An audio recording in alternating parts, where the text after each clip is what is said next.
పూర్తిస్థాయి వినోదాత్మకంగా సినిమా తీయాలన్న సంకల్పంతోనే పవన్ కళ్యాణ్తో ఉస్తాన్ భగత్ సింగ్ చిత్రాన్ని తీసినట్లు దర్శకుడు హరీష్ శంకర్ తెలిపారు. సినిమా మొదటి షోకే విదేశాల నుంచి వచ్చిన స్పందన చూస్తే ఎంతో ఆనందం కలిగిందన్నారు.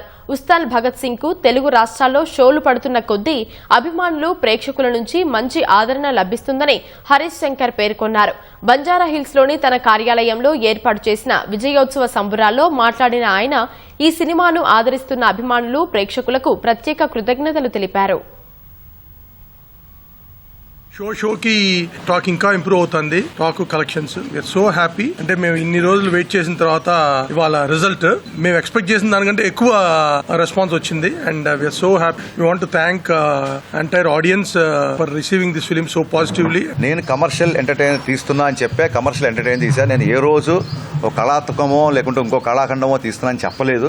కొంతమంది ఫస్ట్ హాఫ్ లో ఒక సీన్ కొంచెం స్లో ఉందన్న ఇంకోటన్నా నేను బిగినించి అదే చెప్తున్నా. ఒక హై రావాలంటే ఒక లో ఉంటుంది. ఒక చీకటి వచ్చినప్పుడే వెలుగు అందం, ఒక పగలు చూసినప్పుడే రాత్రికి అందం, లేదా రాత్రి తర్వాతే ఉదయానికి విలువ. డెఫినెట్ గా ప్రీ ఇంటర్వెల్ వరకు సినిమా అలా చిన్న ఒక చైల్డ్ ఎపిసోడ్ లో హీరో క్యారెక్టరేషన్ ఏంటి, హీరో ఇంట్రడక్షన్ ఏంటి చూపించాం. చైల్డ్ ఎపిసోడ్ కే అబ్బాయి యాస్టీస్ పవన్ కళ్యాణ్ గారి లాగా ఇమిటేట్ చేశాడు. చైల్డ్ ఎపిసోడ్ అన్న యాస్టీస్ హీరోని చూసినట్టు ఉందని చెప్పి మెసేజ్ స్టార్ట్ చేశారు అందరూ.